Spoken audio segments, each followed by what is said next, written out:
check this out. Just got done crawling underneath the Jeep. Thought I would take a look at some of the parking sensors. Been getting a couple of weird things. Right about the time the dealership just did the water pump and motor mounts on warranty, it also rained right after that. So I don't know if it's connected to them or not, but it's coincidental. But keep getting all these errors for cruise control stop working, check service four-wheel drive, all these lights. Makes me think of a speed sensor. Maybe I haven't figured that out yet. But another thing that just started happening a couple times is parking sensor. So whenever I come to a stop with it and drive, it keeps saying that there's a car right in front of me to the left. So thought that was weird. And I just looked that up. It says to wipe your sensor. So I've been kind of checking. I go, they all look clear. They all look good. However, I just realized that when I got underneath there and just started looking, I just saw something. And now I can notice it from here, but I didn't notice it before. I got underneath here. That sensor right there is just hanging in the wind. So that's this. Now I see it's missing. So let's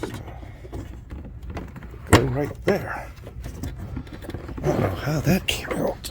Unless somebody bumped into me or something. The other one's okay. So looking up in here now. I don't see a bunch of pink snot all over here. This is kind of a follow-up to the other video, you know. Investigating an oil leak video clip. And actually, the funny thing about that video is that was like 2 weeks ago or something. And I just noticed like yesterday or something that the video was stuck in unlisted and never went up. So I already got this fixed by the dealership since it was under extended warranty. Let's see here. Might as well look up here. Well, I got the skid plate in place. We can't see shit. But anyway, all that black oil was the engine mount, the motor mount of all things. Leaving black ooze. Man, this is some pretty burly steel on these, and aluminum on these Jeep Grand Cherokees. And this one's a Hemi, so. And four-wheel drive, all-wheel drive, whatever the system is. So anyway, I guess I'll just drive it before I take all this off. I was going to just investigate my wheel speed sensors. Let's see, here should be one right here. I've never really messed with it on this vehicle. But I thought maybe some water is getting into them or something. Huh. Looks like those cables all go over here. But I don't know. For the work, I don't think the guy had to probably drop the plastic on here, but I'm sure he took all this off to do the water pump. Anyway, I guess I'll go take it for a drive and see which failures, or hopefully none, are now going to come up. Taking the Grand Cherokee for a ride. You know what we need to do? We need to put this in sport mode, just for the shifting. And so it goes to aerodynamic suspension level. See if I can get anything to act up here.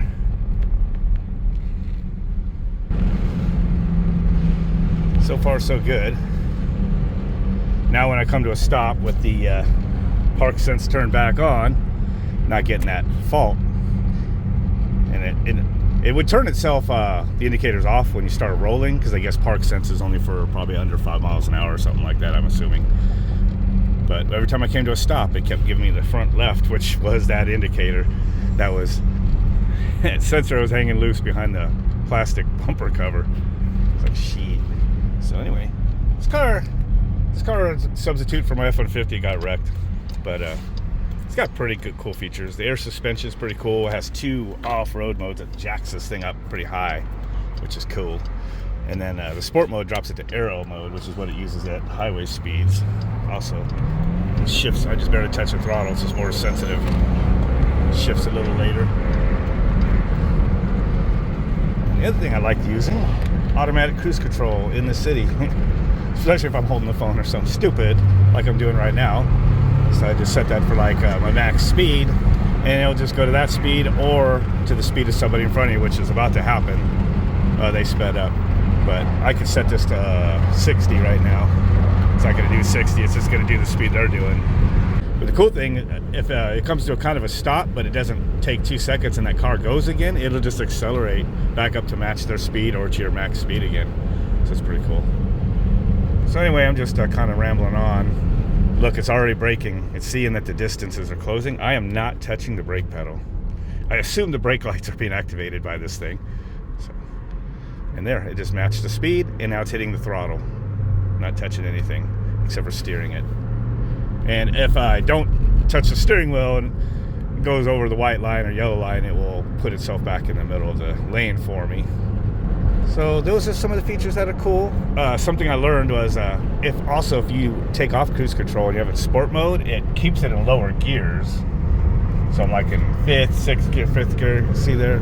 Even if I hold it steady myself at like 48 miles an hour, it's still in 5th right there. So if I hit resume, so it runs cruise control, it'll upshift like as if you're not in sport mode, which will save fuel, which is another cool thing. Paddle shifters. If I try to go to 8th, it's not going to let me, I don't think, right now, because it's not going fast enough. But now I'm in manual. If you push and hold it more in a second, it'll come back to automatic. Again, it is adjusting the speed for the car in front of me. Pretty cool feature. Go buy some death trap roofs. I will never get over looking at the roofs like that. 2 stories with the steep freaking 2-story roofs with the units on top like that. There's another one. Just never get over that. Someday I'll find one where somebody's actually got a ladder up working on it and I'll get the drone out. Hopefully not scare the guy making fall off. So, yes, that's that.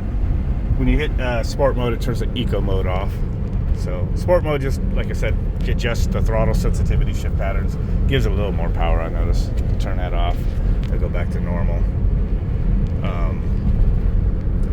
It's been an okay vehicle. I'm used to my F-150, that Platinum I had, and it had 4-wheel drive and all-wheel, like a 4-wheel drive auto mode, which seemed to be like all-wheel drive. I don't know what kind of transfer case it had, but it didn't bind on the asphalt when I put it in that mode. So that worked great. This just has these automatic modes. Automatic and then mode for rock, mud, snow. I think if you put it in snow, it keeps it in 4-wheel drive, but then it takes power away, I noticed. So don't use that. So I just leave it in auto. And it hardly ever seems to be in 2-wheel drive mode. But every once in a while, if I just got out of the car wash or something, it slips like it was. But it hardly ever does that. It almost always has traction. So I don't know how these Quadra-Tracs or whatever it's called works in these Jeeps. I never actually really looked into it since I've owned this thing, but it just seems to work. Also have Android Auto when I plug the phone in, which it's not right now, which is cool. My 2015 F-150 Platinum did not have that. It had the crappy navigation system with the SD card, but when I kept looking it up, and eventually I noticed that yes, there was a way to upgrade it to the newer ones to be like what you'd get in a 2018, 2019, whatever F-150, and it was pretty all plug and play. I got the newer system, hooked it up in my truck, had Android Auto, then modern, touchscreen interface, still the same size. You couldn't even tell the difference. It just like we were in a newer F-150. Made me like that truck again. And then the truck got smashed when someone turned left in front of me. So, truck market wasn't all that great, so I went ahead and bought myself I saw this. It could still tow. It's got a Hemi in it, which is a slight power decrease from the twin turbo V6 in an F-150 to 3.5 EcoBoost. I think the power on this is as much, maybe even a little more at the upper RPMs, but 3,000 RPMs and lower, your twin turbo EcoBoost, dominates there. This truck didn't even have to downshift at all if you weren't towing, and it didn't have to downshift to too much RPM even when I was towing, where this Hemi needs a little more RPM to get the same power output. 5.7 Hemi versus a 3.5 EcoBoost. Kind of funny. People that have never driven EcoBoost just don't understand that. But small turbos on an engine gives you a lot of low-end torque. They spool real early, and they give you, you could have at least twice the atmosphere air density, if not more, because I think those things run like 20 PSI, up to 20 PSI stock, and they go more than that when you modify them with just a tune and maybe open the exhaust a little bit. Brother-in-law's, he put these other donut adapters. That's all they were, these little rings that go from the manifold of the turbo to the exhaust where it couples in. And I guess that's a little choke point. Especially he had a tune on here, so he had a slight mod. And it made a difference. We noticed it because the first to second gear shift would then chirp the tires, and it didn't before that. So that's more than a butt dyno observation there. So this has got the 8-speed BMW German transmission. It actually, I do like the way it shifts, the way it bangs through the gears. Especially when we put it in sport mode, it sounds just like an SRT or something. So people sometimes think this is an SRT, but it's just like the Summit. It's a Hemi, but it's not a 6.4 or whatever they put in there. That's a 5.7. And it doesn't have some of the features those have. But this might have a couple features that those don't have. You know what this is tailored for. All right, so anyway, I just thought I'd make a video while I was driving around, and I just turned around going back towards home, and I'm not getting any of the faults, but all the way home I was getting the park sense fault, and I was getting all the service things. It was saying service 4-wheel drive, this cruise control not available, all these things weren't available, all these warnings came up. If I still have a picture of it, I'll throw it on the screen. So, and maybe somebody will make some use for this, but this is not a how-to video. People get so mad that I didn't show them every little step when it's just a show and tell video to my other HVAC peers primarily, and whoever else comes to my channel. I don't know how much. I'm gonna have to just keep saying that disclaimer in my videos now, because especially for some of my older videos, I get a comment every couple days where, hey, you didn't show me, how to do this. Oh, thanks for not showing me every step for you getting that part out. And I'm like, I didn't even say how to in the video or instruction area or anything like that. I was just like, hey, I fixed this, whatever. So I'm trying to make that, make sure that's known a little more in some of my videos now, so people don't get pissed. Maybe there's be some useful information in the video, but it doesn't always. That's a freaking racer. Show you every step. Some videos I wanted to do a little more of that on. I work on my daughter's car with her, but she got too busy for me to always be available. So I had to put her car back together the other day without her. And she was helping in the first half of the video of her escape, and then not the second half. That car sounded like hell for some reason when I started up at the end of that one video. But then I just drove it to get with her the other day. I just want to double check. I'll make sure nothing's wrong with that thing. But it seemed fine. It has just a little bit of like turbo surge sometimes.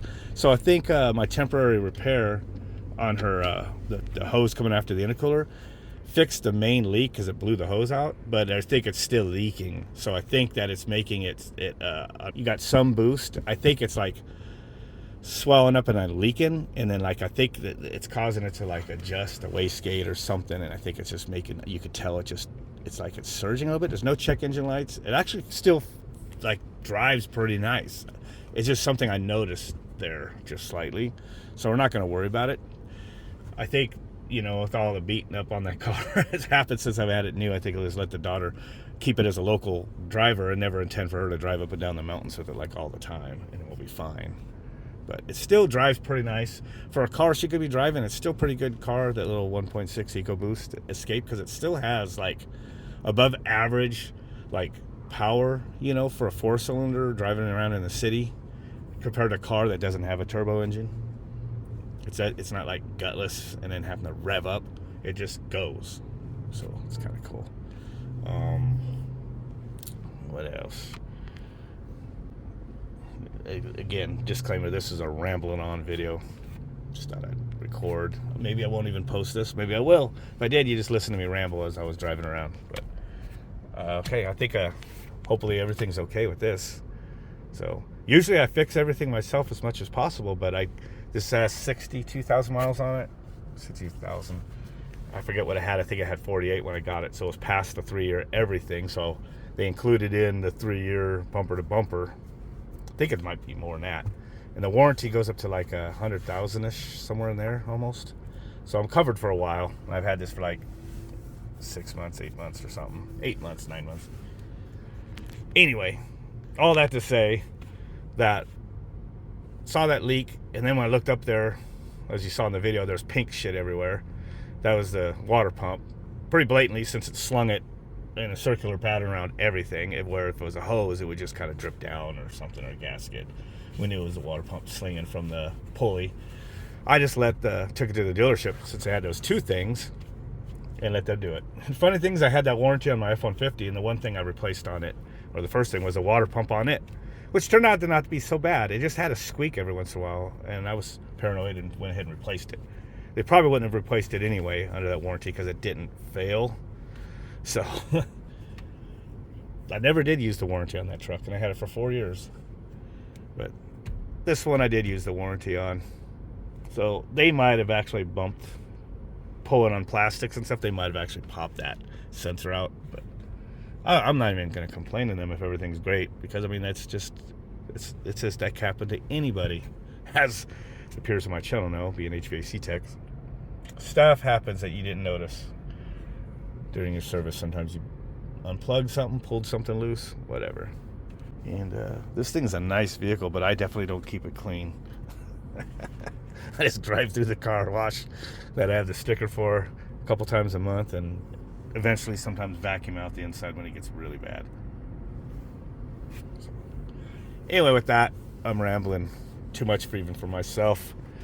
Do not forget to like, subscribe, share, and all that stuff if you're new. Catch you guys later.